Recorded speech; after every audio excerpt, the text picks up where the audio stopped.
Well, actually, you've presented in a way that I hadn't thought to frame it. Let me tell you and your listeners and viewers what it is that where this came from. Some Great. of you might know Merrill Nass, a doctor in Maine, who prescribed hydroxychloroquine, I believe it was, to a patient under the pretext of a Lyme disease infection because the authorities there had said you couldn't use it to treat COVID. This is a person with COVID. She felt this could protect their life. She then notified the state, hey, I had to lie to my pharmacist, my patient's pharmacist, in order to get them the treatment that I should be allowed to give them anyway. This is a known modality for virals. Now, by the way, around this time is when I knew they were lying about the Right. efficacy of the COVID shots because I took hydroxychloroquine for about 8 years as part of my Lyme disease therapy. And there was no big, oh gosh, it'll kill you. Don't give it to people. And you're still giving it to people for Lyme. It's a known antiviral as well as ivermectin. So kind of in parallel, in a way of the type of people we are, I guess. My battle with the state of Vermont that got me in this was over on-farm slaughter rules. And as a farmer and lawyer, I said, wow, how is this going to help anybody's health or safety, let alone the animals? Well, she did the same thing with the state. And she actually went with them, had the integrity and the sort of Rosa Parks defiance to say, hey, you made me lie. This is ridiculous. Stop doing this to physicians. They then basically put her on trial and threw her whole life's career out the window because of something that was innocuous, hydroxychloroquine in low doses.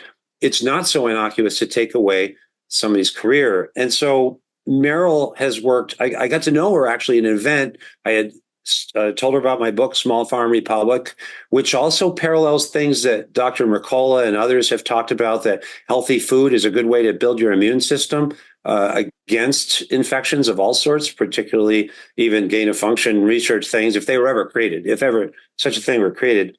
And I met her in an event with Robert Kennedy in Hanover, New Hampshire, which was just terrific, along with some other people I knew. And we got chatting, and that became the beginning, I think, of a friendship. She's awesome.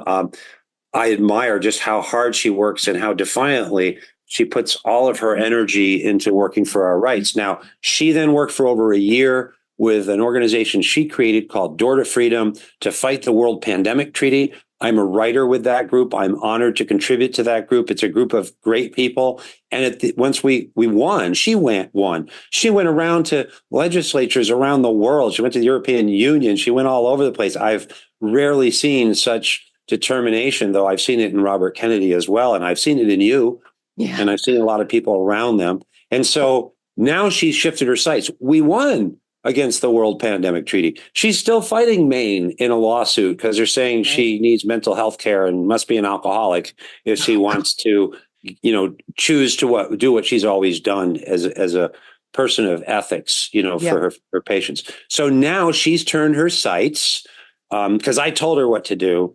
No, I certainly have tried to influence her. Right. And I'm really excited that she, along with this group, have identified that perhaps the next great battle to use as an information battle of truth against disinformation is about food and farming. And that's where my contribution comes in to try to, as much of my writing is, to try to inform people. So it's this weekend. There are over 30 speakers, including Joel Salatin, a friend and a wonderful person, very informative, and also Catherine Austin Fitz and Bobby Kennedy is speaking, and it's free. And so I ask people to look at it. It's basically all day Friday, all day Saturday. It's broken up by subject matter.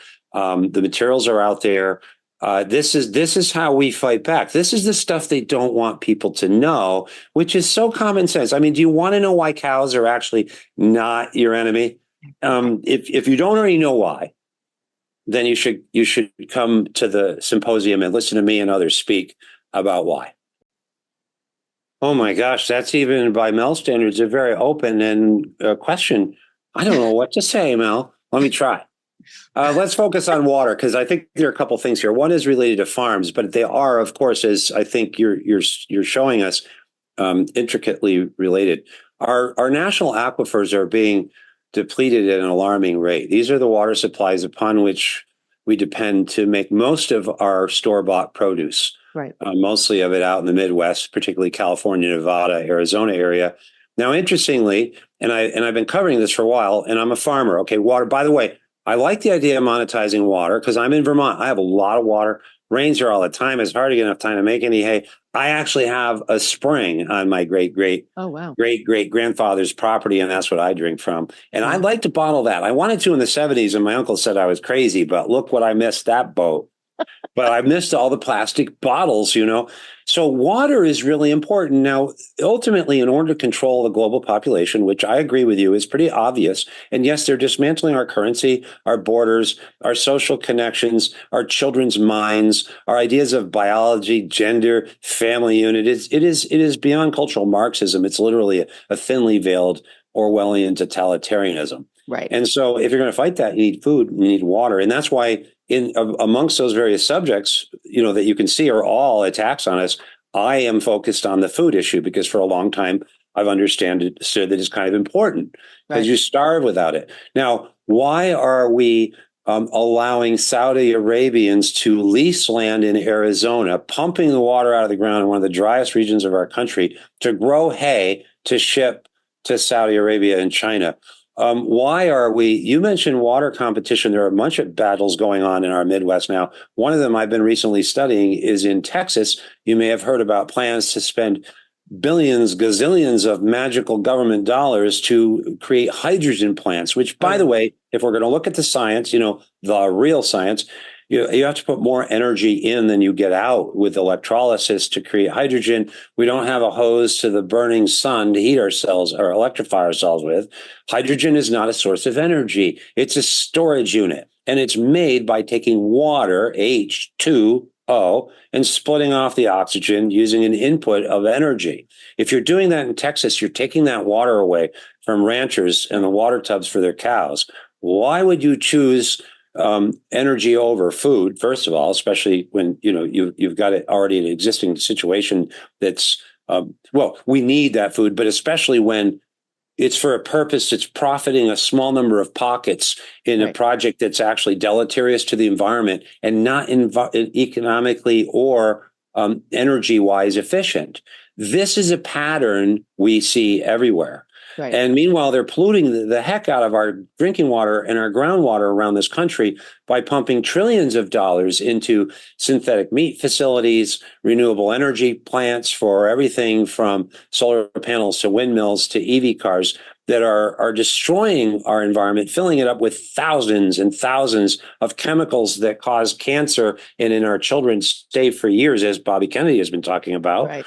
And now there's a new study about, well, it's not that new. We know that EV tires use 30% more rubber than regular cars. I'm not even sure why, but it's not contested. Well, one study shows that we're putting out 6.6 million tons a year of rubber particles in the air, which constitute about 78% of all pollution in the Wow. ocean by microplastics. These are heavy metal lace. This isn't just bits of rubber. It's got all kinds of stuff in it. We're going to increase it by 30% with EV cars. We're going to get rid of cows and replace them with big factories with vats to make it. Oh, but you'll patent it. You'll control it all. Right. You'll own it all. That's the common theme. And what's a big picture here? Why have I come to EV cars? Because more and more the science, the limitations of reality and math are showing us that the amount of lithium required, Right. and it can't be replaced to create all these batteries, is beyond the capacity of the earth to create. And if we did, it's one of the most destructive environmental processes you could ever undertake as humans. And it is most destructive, Mel, to water. And for indigenous communities and poor people and wherever it Right. is, whether it's using pit mining or brine methods where you dry off the all kinds of water, all the way down to when you dispose of the batteries. Who's making money? How much are they polluting the planet? And whose water and food are they coming to control? It's a pretty common. It's everywhere. You have Right. to have your head in the sand or be watching reruns of something from 40 years ago or on some kind of Huxleyan drug Right. to not see what they're doing. Control your food, control your water supplies for yourself, not for your government to control you with. There is again a pattern, and it's actually been around for about 100 years when it comes to farming. And so, for people who might question whether we're some kind of tin hat conspiracy theorists, you have to have a really big tin hat on your head not to see what's Right. going on. And I'll say this way. It doesn't have to be conspiracy theory when it's motivated for profit. For Right. 100 and some years, the agricultural industry and its various actors, which include a lot of chemical companies, by the way, because it's more and more chemicals and less cow manure, Right. they make huge profits at it. They get huge government subsidies for it. There's huge money in it. And like any other business, they want to increase their market share. They want to eliminate the competition. They want to increase their profit margins. And they don't care if consumers are sick. And they don't care if they evaporate every farmer in America. So these forces are not new. What you're seeing are the product of a long path of wiping out rural American farms, economies, cultures, self-reliance. There are many who have pointed out that the federal government has identified farmers as one of the biggest threats to their domination since since the Great Depression, when farmers were in gun wars with the government, when farmers refused to dump their milk and instead gave it to their neighbors. We forget our history. We don't have to look at Stalin and Mao to look at food wars that happened right here in this country. So again, it's really obvious that they want to control the food system, if not for control, if not for genocidal salvation of the world against these humans that are warming the globe with their cows, then simply for profit. Right. And they can actually, like so many actors in the past, believe that they really are helping us. Mao, Pol Pot, and Stalin all really believed that they were ushering in a new utopia. So does Bill Gates. The problem is Bill Gates doesn't understand anything about cows. Now, Bill Gates says we only need 150 cows to feed the world. Okay. And I think some Hindu people will maybe not like that. But I imagine he would own the cows. He and Zuckerberg. Oh, yeah, of course. Cows. Now, they're also talking now, you may have heard about genetically modifying cows so they produce less methane in their rumens. So I guess you would own that then, like you genetically modified soybeans and corn so that they were chemical resistant to glyphosate, which is now in like 97% of women's breast milk. So all of these are just beyond horror stories. This is not the food of even 30 years ago, by the way. The new chemicals, the new DNA technologies, the CRISPR, all of this, they're finding whole new ways to monkey with God's creation and with our digestive systems and our microbiomes in the process. And so that's why I focus a lot on cows, because why are they coming for the cows? Why aren't they coming for this laptop? Why aren't they coming for my lawnmower? I don't have one. I use cheap, but we burn 800 million gallons of gas a year in lawnmowers. You want to go look it up. Your listeners and viewers can look it up. I assume you have both. NASA says that American lawns are a net carbon sink and they're good for the planet. And I've never heard anything so ridiculously stupid that a 6-year-old could understand that excludes, because it looks at net zero and it looks at the grass clippings and it excludes all the 5 million lawnmowers made a year with no pollution control technology on them, and the 800 million gallons of gas. I mean, we spill like 20 million gallons of gas on the ground, but oh well, let's worry about carbon dioxide and cows. When are people going to wake up? I mean, this is literally the Matrix, and I hope people are waking up. That's, by the way, I'm cheating a little. I'm giving some hints of what our symposium is about this weekend. Good. Well, thank you very much, Mel, for putting a blender, an egg beater into my gray matter, spinning around. I'm like, I am a lawyer, you know. I know. Well, I'm glad you're not a judge. Well, Your Honor, let me start with point number 75A. No, you stimulate a lot of things to talk about. And actually, this comes back to your point earlier about data centers and AI, the whole tech thing. We're living in a time where there's a new religion. It's an established state religion, by the way, in violation of our Constitution in America. It's a techno religion. It worships technology. And the more the technology proves that it can give us cancer and all kinds of diseases that never even existed before this wonderful technology, the more we see these impacts on our children and ourselves and actually shortening our lifespan. So I guess we don't have to go back to Rome and kill ourselves to save ourselves anymore because we're doing it. Right. And so the more we do that, the more we seem to look to technology to come up with solutions. And now we're going to have a big summit because the worship the great God of technology. By the way, this is Isaiah 2:8. We worship the idols that we make with our own hands. Genesis tells to Adam, you're going to farm. It's going to be sweaty. There are going to be thorns. By Isaiah, we're told you're going to try to cheat out of that plant. You're going to try to get cheap food in a can with BPA. Chemicals, tastes good, but kills you. Smart move. Revelation tells us we have famine. These are the the bookends, if you will, to what you've just outlined. And I think more people are waking up to it. And ultimately, this is what my first book is about, which is about if you don't have local food supplies, which just 100 years ago, most people had. If you look at the demographics of this country, if you look at the 1920s here in Vermont, a lot of people will say it wasn't that bad for Vermonters in the Great Depression because they were already poor and subsistent. And really, it wasn't a tourist-based economy for the Martha's Vineyard Obama crowd as it is now. Okay. Right. We just saw a 20% increase in our property taxes in 1 year with a progressive agenda to take all of our money to feed all the poor people while they push more and more of us onto the street. This is the national agenda. This is socialism. This is the government deciding how much A will pay to B. All right. Right. And when it comes to cleaning up the environment, to cleaning up the whole problem, as you said, they want to have surveillance of all of us with AI because they got to track disease. They have to have equity. They have to reallocate food. Oh, the guys that told you, the people that told you that eggs were bad for you and that margarine was better for you than butter are now telling you we all have to go to a plant-based diet instead of cows. Cows eat God's solar panels. They grow out of the ground every year without even getting shipped from China. They rot at the end of their life cycle and nurture the soil without contaminating landfills, a major crisis. Talk about water again. And the cows eat them and turn them into food for us. But instead, we're going to create factories. Oh, and even the plant-based diets are using GMO foods that are saturated with chemicals that are killing everything from the microbiome in the soil to the microbiome in our stomach. You want to see a good human microbiome? Go to the Amazon. That's where they're finding the strongest, healthiest human microbiomes. Now linked to everything from Parkinson's to autism to Alzheimer's to, lower IQs. And then you have endocrine disruptors like atrazine and other estrogen imitators in your food.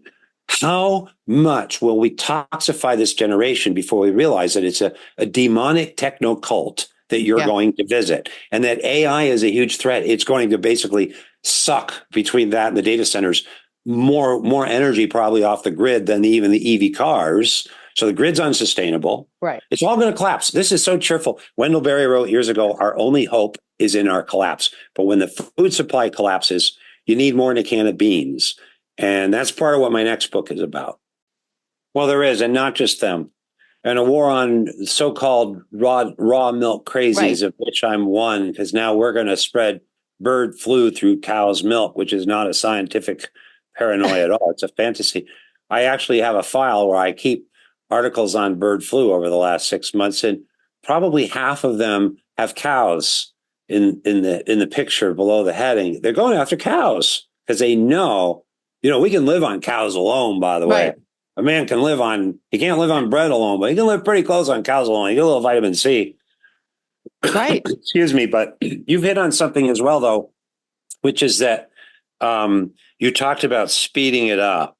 Yeah. And that I think has a couple of parallels. I'm often reminded of the movie, The Lord of the Rings. I don't know if you or others have seen it, but at the end, there's a great image I thought they captured when the hobbits are about to throw the ring of power into the fires of Mordor, sort of like Americans rising up and truly waking up now against their true oppressors, who are domestic and not Christian nationalists. They are technocrats in power, and they need to be Marie Antoinette out of there. I agree. And in the movie, when Sauron, who is distracted fighting worldly battles elsewhere, not realizing that God has a plan with two little runty hobbits coming in the back door, like you and me, I guess. Can I just call you a runty hobbit? Yeah, and okay. And there was a complimentary. It was about your character.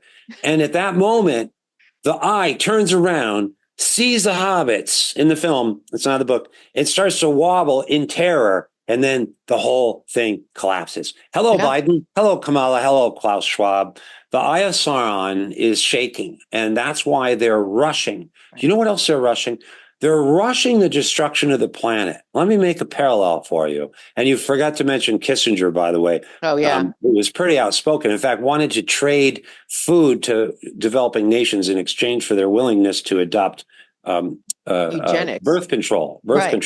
So, I mean, it's really obvious. You don't have to go back to Pol Pot and Mao and Stalin when you have Kissinger and these other players, and you have Klaus Schwab. I mean, what a creeper, right? Well, why did he even pick him as it's right out of a Bond movie? There we go. And so, but with that image that you kind of put in my brain of the Eye of Sauron, and they are rushing. The mainstream media are rushing. Boy, Right. look at them rush when Bobby Kennedy talked about the war on children and toxic food, when Bobby Kennedy talked about free speech, lawfare, and he talked about Ukraine being orchestrated by American colonizers again, not liberators. Oh my gosh. By the way, here we are in Ukraine. We're kind of repeating 1952 in Iran Right. here in the 2000 in real Exactly. time. It's like, will people ever learn? But at any rate, aside from that, there's another convergence here I want to share. They're rushing in their, let me make a comparison. Limits of growth, which, basically forecasts the end of the world quickly from overpopulation. Well, they have a point though. Let's just take that analysis and shift it a little bit. Instead of saying the world's going to end because of human activity in 10 years from carbon dioxide warming the planet and frizzling us like fried eggs, gee, what are these invisible chemicals doing to our, we create over 3,000 new chemicals a year. The FDA will let you eat anything that they put in your food, as long as nobody drops dead. Well, unless it's a vaccine because they have immunity there. It's a pretty ugly picture. I do think there is a limit to growth. I do think there is a limit to how many fossil fuels we have, how much lithium we can extract from the ground. I mean, you can only go down like 78,000 feet, can't you? I mean, the lithium mine, I think one I studied in Australia, I think it's 1,600 feet deep. Yeah. It's But it's then a don't forget what, phenomenal. what comes with that. Slavery and abuse That's and what I'm trafficking of saying. Yeah. humans. It's And part and parcel with the same thing. so it's a rapacious, it's not just that they're speeding things up to seize control, which, by the way, Donald Trump, like him or not, he is a monkey wrench for them. Oh Now yeah. joined by Bobby Kennedy. They I have know, turned on thank Bobby God. Kennedy. Yeah. You would think he was Charles Manson resurrected as a zombie, but I've seen him, met him, and work with him, and I'm proud to stand with people like this and with you. Yeah, me So too. that should tell people, the person who is the abuser is not the one who's the victim of the abuse. I agree. Next question. Um, But I mean, people no, don't want to also, believe it. They just oh yeah, don't believe me, want. I can answer. Oh, sorry, I didn't mean to stop you. You're on a roll. No, Preach no, it, no. But sister. what I'm But saying is, John, most people don't even want to think that this is true. They just they don't need to want to wake think up. it. If they vote for this cabal, which are not the Democratic Party No. that I used to be part of, okay, I confess, I walked away because it's become my enemy, Yeah. and so are the mainstream media. If you don't wake up to that, you're actually voting for your own enslavement, literally, actually, probably your own torture and death in the sense of torture from illness. And this is why they're attacking Bobby Kennedy so horribly, because he has told the truth. And the mainstream media are also shaking in their boots, as you say, because they're on the record. I mean, there have been a lot of lies told Oh about yeah. COVID and its dangers. And so that's what we're trying to do. But isn't it true that people are waking up in opposition to that very evil? That's why I hope you are still, increasing in your followers and support.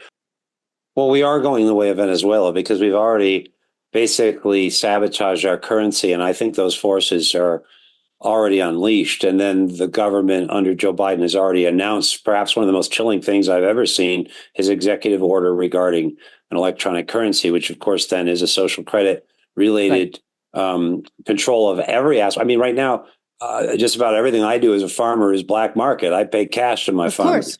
They Yeah. like it. And I wouldn't be able to do any of that. And I guess they're all getting their drugs from the government now anyway. So the black market for drugs won't care.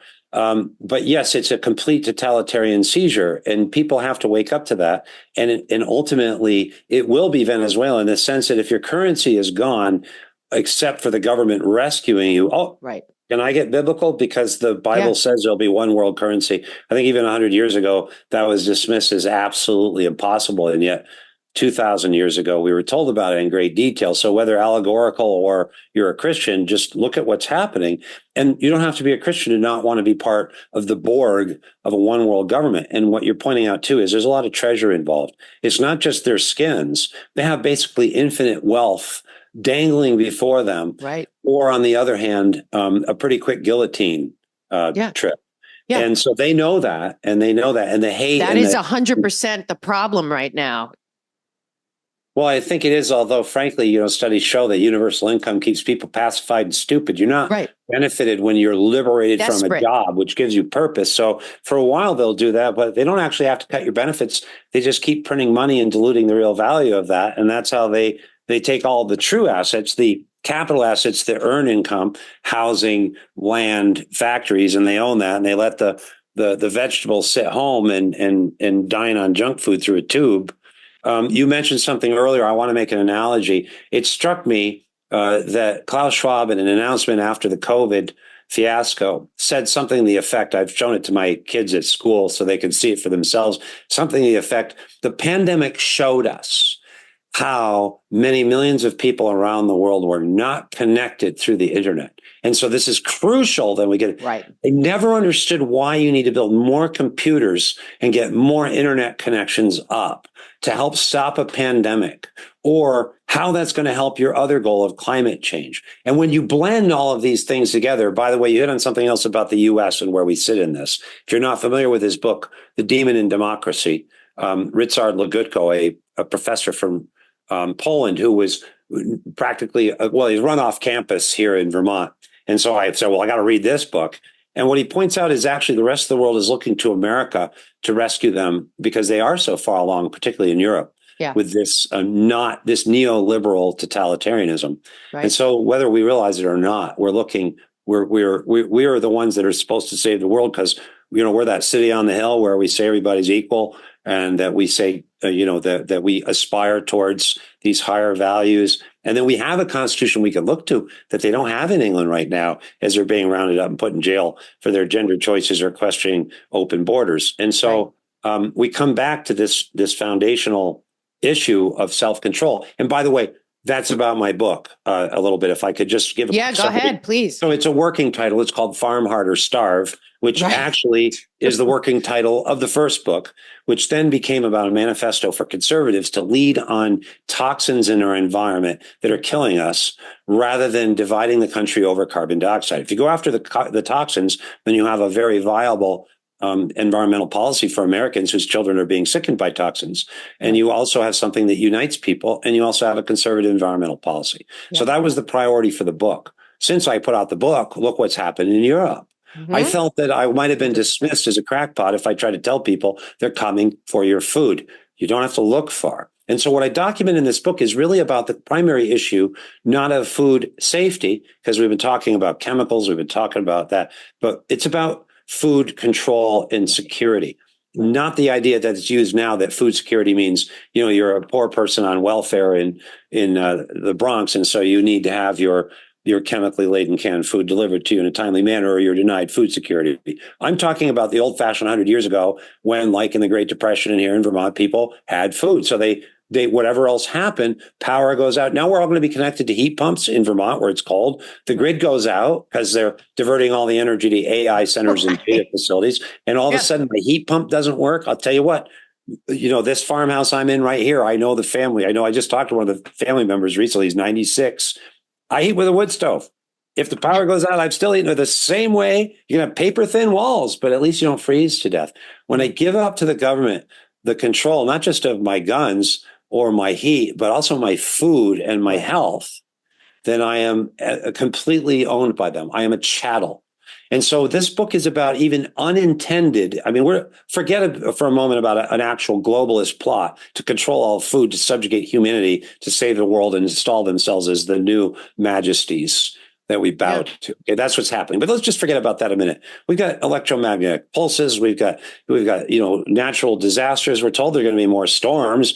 We've got war with Russia, potentially nuclear war. How about crisis? It's a real existential crisis here, which is these chemicals, as Robert Kennedy has pointed out, but also the antidote is local. If you want to clean up pollution, then you start polluting less, not hire Klaus Schwab to make you pollute less. If you want to have more food, you grow it yourself. You don't grow it 4,000 miles away from you, dependent on a system that could collapse at any time. This is what the book is about. And kind of like there's a parallel to the idea of spiritual awakening. I don't want a single person in this world.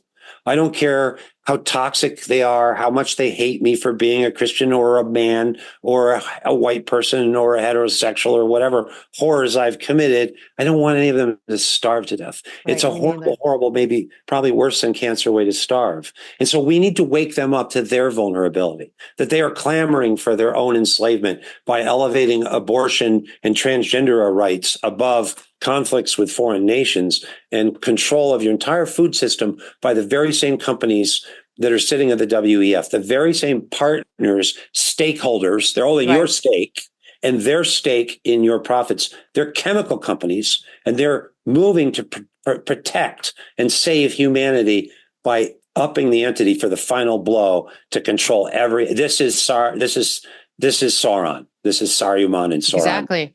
Thank you. You rock and roll, and I hope they will.